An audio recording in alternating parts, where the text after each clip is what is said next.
So as I said, Max Weber is concerned with how societies modernize. Okay, and what do you mean by modernization? Once again, development, how the old non-scientific systems are replaced by the modern systems. And he talks about now three things. Just as Comte spoke about three things, he also spoke about three things. What does he speak about?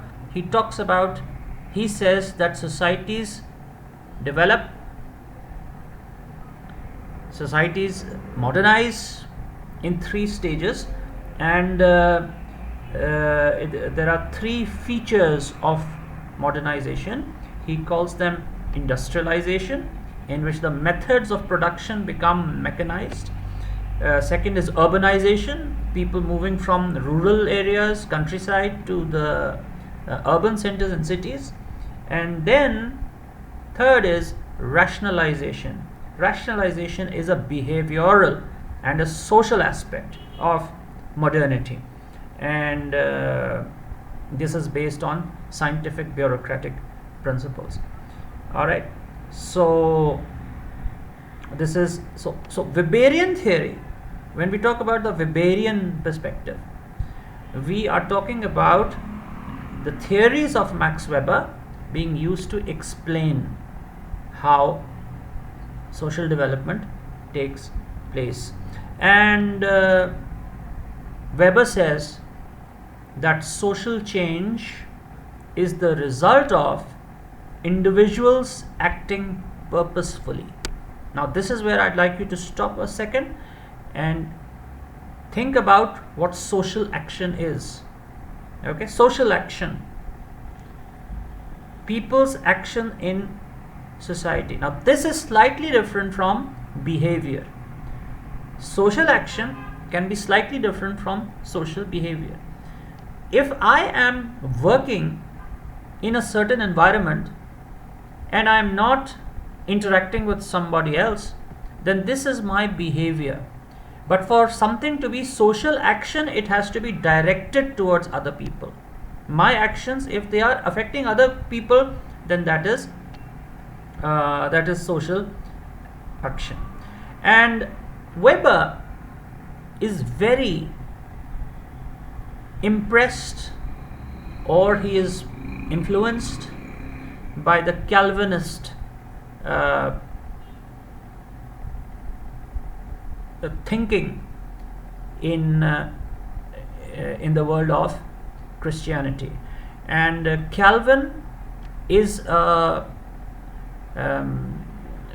he's an important figure in Protestant history. He was in Switzerland, and he gave the concept of what is called predestination. And predestination means that people are destined from beforehand. They are destined to end up in a certain way. So as a result, when you are already destined, you have been chosen by providence and you've been chosen by God to go to heaven, then what do you do on this earth? So on this earth, you spend a life of hard work, you spend a life of thrift, you spend a life where capital is created, wealth is created and accumulated. Now, this is his theory, this is his point of view. He thinks that because of the Calvinist way of thinking, that we do not determine our destiny by doing good in this world or doing bad in this world. It has been decided in advance by God. So these people who are going to heaven in the afterlife, what do they do here? They justify their position maybe by doing some good work, and by doing hard work. That is very important here. The hard work will create wealth, and this essentially created, in Weber's scheme of thinking, this led to the advancement of capitalism and industrialization and growth and ultimately modernization in Europe. So these theories will keep repeating themselves. When we do the chapter of religion, then again we will see Weber's way of thinking comes back. So we have looked at Weber. Comte says societies go through three stages. Number one, theological. Number two, metaphysical. Number three, positive. Karl Marx says they go through three stages. There are three features of modernization, in fact: industrialization, urbanization, and rationalization. And then comes the third great thinker, and that is Karl Marx. All right. So Karl Marx is also studying social development. Please keep this in mind. Right now, the perspective that we are taking is the perspective of social development. How do societies develop? But he says, Karl Marx, there are two or three things that he introduces, and whenever Karl Marx comes, there is one word that should come to your mind. There are three important things that he has said, which I will just discuss, but the one word that he has introduced that no other sociologist had introduced before is the word class. So he introduces the theory, the perspective that societies develop not because of cooperation, but in fact because of conflict. And this conflict takes place essentially between two classes. There is one class of people that is working and creating wealth. All right, there's one class of people that is working and creating wealth. He calls them the proletariat class. And there's another class of people who are actually controlling that wealth. They are the people who are the most influential in society, and the wealth is being controlled by them. So there are two classes of people. Two classes. One are the proletariat, who are the people who do not have influence and power and wealth in society. And then there are the others who have power and wealth. These powerful are called the bourgeois, and the have-nots, those who don't have the wealth, they are called the proletariat. And he predicts a state of perpetual conflict between these two. In fact, he describes that this conflict takes place. He predicts revolution, and he believes that it is through the conflict between these two classes, that's the important word here, that social change takes place and social development also takes place. And he again talks about, in the history of social development, he talks about four eras, four stages. The first is the primitive stage, in which people used to live in primitive communities. Then came the old society. They became larger and they became more complicated. Then came the feudal society. From the primitive ancient society, we moved to the feudal society, where there were aristocrats and there were large land holdings, and there were some people who had the land and there were others who worked the land. And then in the modern age, we have the capitalist industrial society. All right, and in each period in these four eras, social relationships and economic relationships take different forms, and they are of different nature. In the feudal society, for example, the relationship is between the landlord and the peasant. There also there's conflict. One is the controller of wealth, the other is the creator of wealth. And then as time passes, then comes the capitalist society, and in this capitalist society, we do not have the landowner, we do not have the master, we do not have the slave, but we have new words. We have the employer and the employed. And even between these actors, employers and the workers, there is going to be conflict according to Marx. All right. So here class conflict takes place, and Marx is interested in studying how people are controlled by the dominant class. How do the bourgeois control the proletariat? He says that there are two ways in which they are controlled. Number one, they are controlled by coercion or force, by use of brute strength, but they can also be controlled by persuasion. There have been instances where the peasants have risen in support of the landlords. How did that happen? There have been instances where, in the capitalist world, when there was animosity between the USSR and the West, it were the workers, the labor in Western Europe that supported the capitalist system and did not try to undermine it. So what was going on?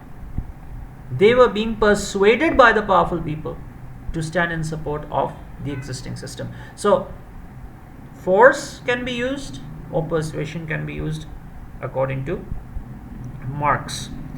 Right, and now we come to the last of these great thinkers, and that is Emile Durkheim.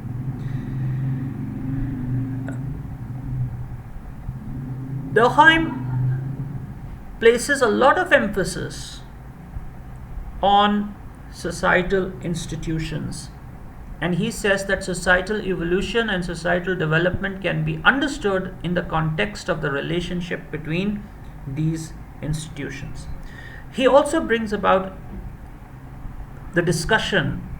He brings the discussion to another level when he in a very insightful way, he talks about the idea of solidarity, people coming together.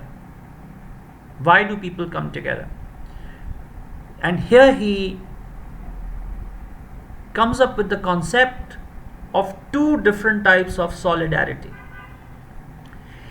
He says that in the old days, people used to come together on the basis of family affiliations, affiliation related to a particular tribe, a particular clan, a particular family. Those were the things that brought people together. Maybe they were living in a certain town, and because of that geographical proximity to each other, they came close to one another and they created solidarity. So this is the old kind of solidarity, the old togetherness. Who do I identify with? In the old days, it was based on clan loyalties. It was based on how close people were to one another when it came to relationship or when it came to geography. He called it mechanical solidarity. This kind of togetherness, this kind of closeness that was happening because of people being close to one another, because of they were in the same clan, on the same tribe, on the same family, or in the same village or in the same town. This is only mechanical solidarity. He says that now there is a different kind of solidarity. Mechanical solidarity is now being replaced by organic solidarity. What is organic solidarity? The togetherness on the basis of shared values. What do I value? What do you value? If our values are the same, then we are together. It does not matter where I live. I can live in one country and still identify myself with a person living in another country if we have the same values. And second thing, ideas. Sociology was born out of a revolution in ideas. So ideas are also important. If people have similar ideas, then they will identify with one another. So uh, ideas, values, but those two are also not enough. There is a third thing that brings about organic solidarity, and that is interests. When people have similar interests, they come close to one another and they exhibit solidarity. Just imagine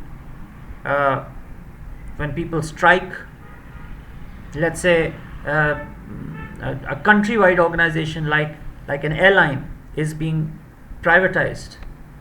So people working for that airline in all cities will react in a certain way. These people are not related to one another by family, by blood, or by ethnicity. They are related by a common interest, and this is organic solidarity. It's a complex thing. Organic solidarity is complex. Mechanical solidarity was comparatively simple. So these are the views of, and Durkheim carried out a study of, it's very interesting that his groundbreaking studies were related to a topic which traditionally was associated with psychology and with biology, and that is suicide. He studied data on people who had committed suicide, and then he introduced his concept of anomie, A-N-O-M-I-E, anomie. Anomie is normlessness.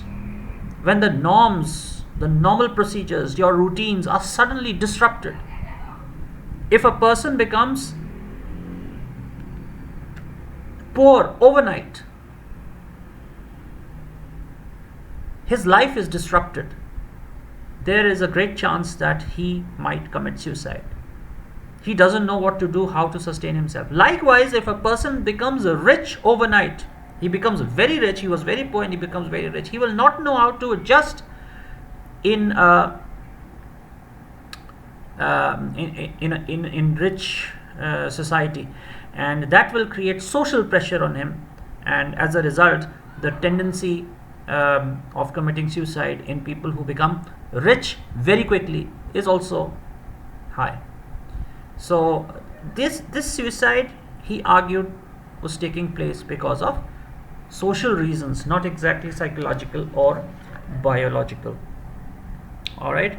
So this is what these thinkers had to say. And now we briefly, because the scientific method, when we are talking about the perspectives, then we will also talk about science and the scientific method. So we will briefly touch upon what science is. And so science is a way of producing a particular kind of knowledge, one that is factual and objective. Scientific knowledge, if something has to be scientific, there has to be, number one, a systematic study. As a result of that systematic study, knowledge will be produced. This knowledge cannot be based, in order to be scientific, this cannot be based on personal opinions. It has to be based on facts. All right. And here, when you're talking about science, it's a very good idea to give a reference of a thinker, and the reference you can give is of Popper, who in 1934 argued that science involved identifying a problem to study, collect information about it, and offer explanation about it. So this is a very crisp sentence that Popper has given, and if you work it into your answer on the exam, this will count as evidence, and it will earn you good marks. So science should definitely have a methodology, and in this methodology, the methodology of discovering this knowledge should have two characteristics. All right. Number one, it has to be reliable. All right. What do you mean by reliable? Reliable means if something is reliable. Take the example of a thermometer. What is it used for? It is used for taking temperature. Alright. So how will I decide that this instrument that I'm using, this method that I'm using, the methods of science must be reliable. That's the first thing. So this method that I'm using, the thermometer that I'm using, the instrument that I'm using is a reliable one. How will I know that it's reliable? So what will I do? I will take the temperature once. I have a patient in front of me. He's running a fever. I will take his temperature once, and while he is still ill, after about 2-3 minutes, I will take the temperature again. So if the temperature that I record the second time is same or almost the same as the temperature I got the first time, then the thermometer I'm using, the method I'm using to collect the information about the patient, that is his temperature, that is a reliable instrument. So what then is reliability? If a method is reliable, it is possible to check the accuracy of the result by repeating the experiment, by repeating the test. All right, and if you get the same result again, then the thing that you are using is reliable. So scientific method must be reliable. It should, if the research is repeated under more or less the same conditions, then the result should be more or less the same. That's the first thing, very important in the scientific methodology, reliability. The second thing is validity. All right, so the methods should be both reliable and they should have validity. What do you mean by validity? Validity means it should check, or it should measure, the methodology should measure what it claims to measure. It should research what it claims to research. It should record what it claims to record. For example, I am doing research and I am saying I want to record the level of crime. All right, but I do research only on reported crime. I completely ignore unreported crime, and I bring my research based on reported crime only, and I claim that this research records the data on crime. That research is not valid. My claim is not valid, because yes, I have recorded the information about the crime, but I have not taken into account all the crime. I have only taken into account the crime that was committed and reported. So I cannot make a valid claim that my research records all the crime. So that would be invalid. So for something to be valid, you have to report, or you have to record, you have to study what you claim to study. All right, so these are some of the things. This chapter is not over because we have not done interpretivism right now. Interpretivism we will touch in the next video, the second part of this chapter, the sociological perspective. I urge you to please read very carefully whatever is given in the book, and then if there are any questions, you can send me the questions here, or you can ask me, and then now we will in the next part, now we are going to do interpretivism. Thank you very much. I hope this was useful.